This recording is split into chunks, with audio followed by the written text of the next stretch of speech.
So I recently came across this movie on Hulu. Uh, it was broadcast on the E channel, Entertainment Tonight, and I wasn't aware they still played movies on that channel. So it was really just surprising to find it on that platform. So this is a movie. This is inspired by uh, the very real serial killer named Willie Pickton. He is more well known in Canada as the pig killer. Basically, he would party, he'd throw these wild parties, and he would basically lure prostitutes and drug addicted women, and he would kill them. Uh, and basically, he would feed the remains to his pigs. So, this is actually the second movie based on him.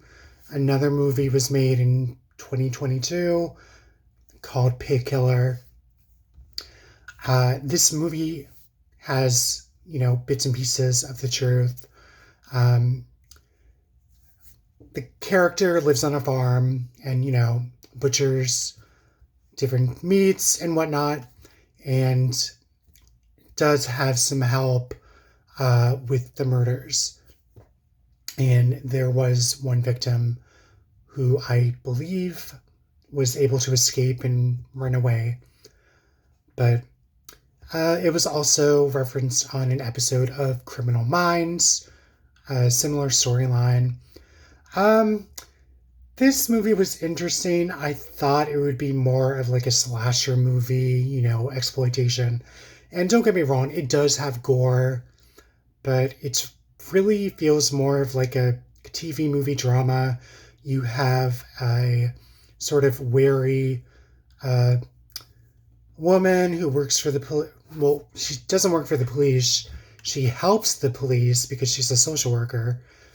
So she ends up talking to one of the victims who escapes, and unfortunately it doesn't end very well, and she's basically trying to find the link to all of these prostitutes and drug addicted women who are missing or are thought to be runaways.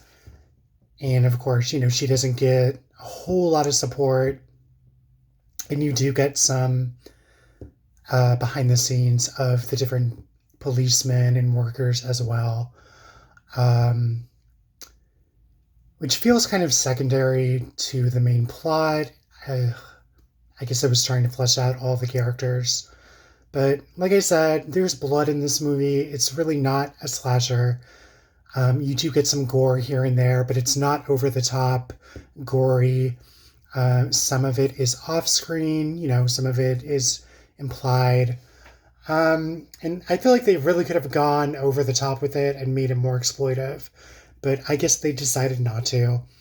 And I'm not saying that's a con. I just thought it was an interesting area for the movie to go in. I haven't seen the Pig Killer movie, the other movie, so I'm not sure how gory that is. This movie is like about an hour and 45 minutes long, I want to say. Basically, I recorded it and you watched it live on Hulu off of the E channel, so it's more like almost 2 hours plus all the commercials you have to sit through.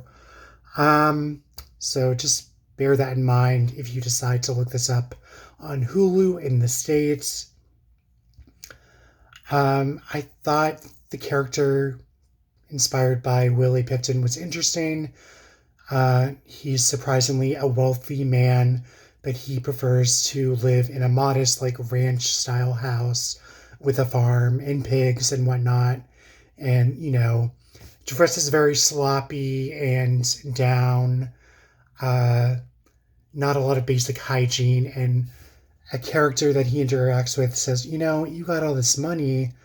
You're not a bad looking guy if you cut your hair and dress decently, you could probably attract more women. And he said, I don't care about that.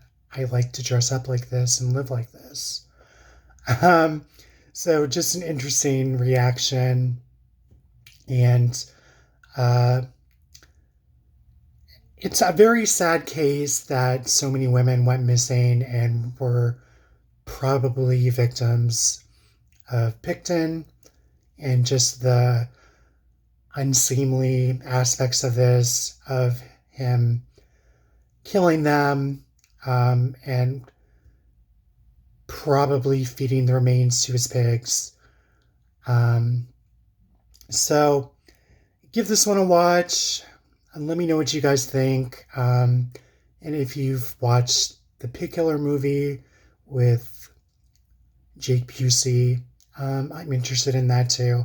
But I don't think it's on streaming yet. I think you can pay to rent for it on Amazon Prime in the States. So, let me know what you guys think of this case and movie, if you found it interesting. And, I always welcome comments in the comment section. And if you watched this and enjoyed it, I really appreciate it. And I will catch you on the flip side. Thanks for watching, guys. Bye.